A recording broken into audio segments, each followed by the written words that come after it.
Picture this, आप एक intense argument में हो, you know you are right, logically factually आपके पास प्रूफ है, but within next 10 minutes सामने वाला आपको ऐसे घुमाता है that you end up apologising. आप वहाँ पे कम्प्लीटली ब्लैंक होकर बैठे रहते हो और आप सोचते हो, wait, was it actually my fault? Am I the problem? You literally start doubting your own memory and your sanity. अगर आपके साथ ऐसा कभी हुआ है, then welcome to the world of narcissist. And let me clarify, ये कोई trending word या फैंसी चीज नहीं है। आजकल सोशल मीडिया पर हर कोई दूसरा इंसान ये वर्ड यूज कर रहा है, but until I experience it myself, I had absolutely no clue about this mental illness. और जब मैं इस फेज से गुजर रही थी, I had no clue what was happening to me. मुझे समझ नहीं आ रहा था कि why I have lost control over myself, why emotionally I was going all over the place. पर जब मुझे इस वर्ड के बारे में पता चला, तब तक बहुत देर हो चुकी थी। I was already somewhere in the middle of all that shit. और me being me, I knew कि मुझे किसी भी तरह अपनी पुरानी सेल्फ को वापस पाना है। But trust me, it took a massive amount of strength. But today, when I look back, I realize that everything happens for a reason. इस एक्सपीरियंस ने मुझे तोड़ने की बजाय और ज्यादा क्लियर और वाइज बना दिया है। As a lawyer, I feel that I have huge responsibility towards the society.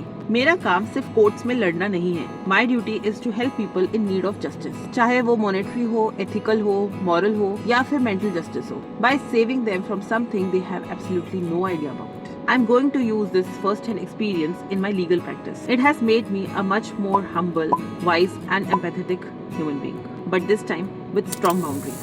Already the world is full of rough and harsh people, and I wish I can stop more people from turning harsh. That is exactly why I feel the absolute necessity to inform people today, because I owe this to you guys. अगर आप ऐसे किसी इंसान से मिलते हो या आपकी लाइफ में ऑलरेडी कोई ऐसे इंसान है, तो जस्ट रन। ये लोग वार्निंग साइंस लेकर नहीं आते। Initially they seem like most charming and perfect people on earth, but slowly and very silently ये आपकी सेल्फ एस्टीम को अंदर से खोखला कर देते हैं। Now let's do a quick checklist. अगर आपकी लाइफ में कोई नार्सिसिस्ट है, चाहे वो आपका पार्टनर हो, फ्रेंड हो या कोवर्कर हो, ये ट्रेट्स आपको बहुत फेमिलियर लगेंगे। The me, my self and the I show. Every single conversation somehow loops back to them. अगर आप बोलोगे ना कि आज मेरा सर दुख रहा है, तो उनका रिप्लाई होगा, you think it's bad. मैं पिछले 2 दिन से सोया नहीं हूँ। दूसरा ट्रेड है जीरो अकाउंटेबिलिटी। उनसे उनकी गलती मनवाना is next to impossible. Even if they are caught red-handed, they will flip the blame on you. मैंने ऐसा सिर्फ इसलिए किया क्योंकि your behavior forced me to. Third one is the validation addict.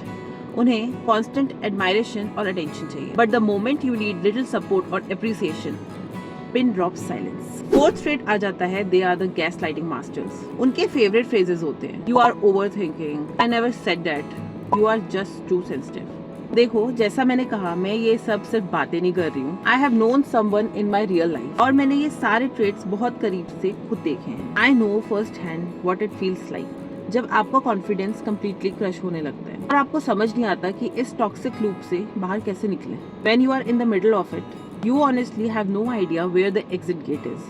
जिस पेन को मैंने फेस करा, वो कोई और ना फेस करे। So this video is dedicated to 2 types of people. For those who can still avoid it, ताकि आप इन रेड फ्लैग्स को अर्ली स्टेज पे पहचानो और अपना मेंटल पीस और अपना स्पार्क इंटैक्ट रख सको। For those who are already in this situation, और उन्हें समझ नहीं आ रहा कि what to do and how to do. I want you to know that you are not alone. और इस मेसी सिचुएशन से निकलने का रास्ता भी बिल्कुल है। नार्सिसिज्म एक दिन में समझ नहीं आता। It's a slow process. It always starts with something called love bombing, जहाँ आपको लगता है कि आपको आपका absolute soulmate मिल गया, but it ends up with absolute isolation. So how do their mind games actually work? कैसे ये लोग आपको मैनिपुलेट करते हैं बिना आपको पता चले? और सबसे इम्पोर्टेंट, इस फेज से निकलकर आपको अपना स्पार्क वापस कैसे लाना है। We are going to break all of that in part 2, which is coming very soon. So channel को सब्सक्राइब जरूर कर लेना, so you don't miss it.